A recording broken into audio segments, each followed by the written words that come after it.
All right, let's dive into a really fascinating document today. We're going all the way back to 1998 when a group of, well, really determined citizens drafted this pretty radical plan. See, they had spent years trying to get the US government to spill the beans on what it knew about UFOs, and after getting nowhere, they basically decided, fine, we'll do it ourselves. So this is the story of that plan. And boom, right there, that quote really says it all, doesn't it? It's from CSETI's director, Dr. Stephen Greer, and it just perfectly captures this huge, dramatic pivot they were making. The message couldn't be clearer. If the government won't tell the public the truth, then we will. But here's the thing. This wasn't their opening move. Not at all. To really get why this was so radical, you have to understand where they started. We got to go back to their original strategy, which, believe it or not, was built entirely on cooperating with the government. Yeah, for more than 4 years, CSETI was all about playing the inside game. They weren't out on the streets protesting. These were professionals methodically briefing senior U.S. officials, building their case piece by piece. The whole thing culminated in this landmark presentation to members of Congress back in '97. And their plan, it was totally straightforward, really logical. Step 1, gather up the absolute best evidence you can find. Step 2, identify credible, top-secret military and intelligence witnesses who are actually willing to go on the record.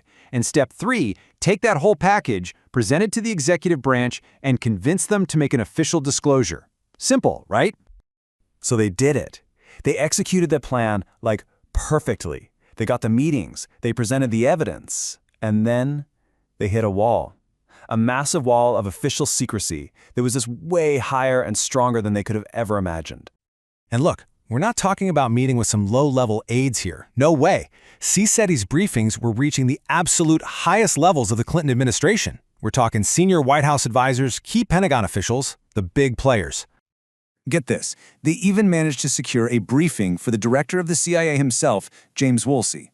You really can't get much higher up the intelligence food chain than that. And what they found out in that meeting, it was absolutely stunning. So here's the bombshell from that meeting. According to Dr. Greer, the director of the CIA, the head of the entire agency, basically admitted he couldn't get his hands on the UFO information. He was locked out of the government's own ultra-secret black programs. Just think about that for a second. Well, this led them to a pretty disturbing conclusion. They started believing that this whole subject wasn't being managed by the normal chain of command. Instead, it was being run by what they called a covert apparatus. Basically, a kind of shadow government operating completely outside the oversight of the president or even the CIA. And Congress, they weren't any more helpful. Despite all the briefings and the evidence laid out for them, the attitude seemed to be, not my problem. It was like a political hot potato that nobody wanted to get stuck holding. Everyone was just passing the buck. Okay, so this begs a huge question, right? What exactly was CSETI bringing to the table that was so explosive? What kind of evidence did they have that was supposedly shaking up all these DC insiders? Well, this was not just a collection of spooky stories.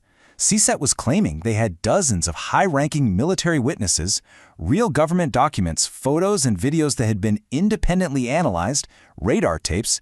They even claimed to have physical objects of alleged extraterrestrial origin.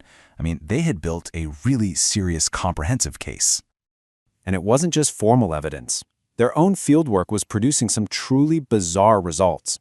Get this. During one event, Dr. Greer's own compass, a compass he'd used for years and trusted, was permanently messed up. The needle shifted by almost 160 degrees and just stayed there. It was this tangible, physical piece of, high strangeness. Okay, so let's recap. The government's not responding, but SETI is sitting on this mountain of evidence. This creates a huge dilemma for them. What do? What's your next move when all the official doors are locked shut? And yeah, the obvious question is, why not just leak everything, Hold a big press conference, dump all the files, name all the witnesses, and just let it all out. Well, their reasoning for not doing that was actually pretty cautious and really strategic. They really had 3 main concerns. First, and this was the big one, witness safety. These people were risking their careers, maybe even their lives, and CSET felt this huge moral responsibility to protect them. Second, they had to show they tried to do things the right way first, to avoid being painted as some reckless hostile group. And finally, they knew that a private disclosure would be super expensive, and if they messed it up, if it flopped, that was it. They'd have wasted their one big shot. So after years and years of hitting these roadblocks, they finally made their choice. They decided to bypass the government completely. The plan was to launch their very own professional, civilian-led disclosure initiative, one that would be funded by and for the people.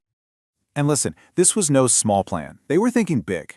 We're talking a world news conference right in Washington, D.C., a multi-part documentary series on a major primetime network, companion books, educational materials, even a world scientific summit. They weren't just trying to leak a few documents. They were trying to create a massive cultural moment and just go right around the official gatekeepers. And they knew to make this work, their credibility had to be rock solid. So they set incredibly high standards for what they would present. Their plan was to exclude anything that could possibly damage their case. So, no anecdotal stories or rumors, no unverified photos or documents, no secondhand witnesses, and definitely no wildly speculative theories. They were going straight for the jugular with only their absolute best, most verifiable information. And you know, it's really important to remember the human cost here. This document, the one outlining this massive strategic pivot, is actually dedicated to their research director, Shari Adamiak. She passed away in January of 1998, just a few months before this was all published. It's a powerful reminder that this wasn't just some project for these folks. It was a mission that people were literally dedicating their lives to. So in the end, this 1998 document is so much more than just a plan. It really captures this incredible moment in time when a group of citizens stared down a giant wall of official secrecy and said, you know what? We're just going to build our own door. And it really leaves us with this powerful question to think about. What happens when the people decide that official secrets aren't secret anymore?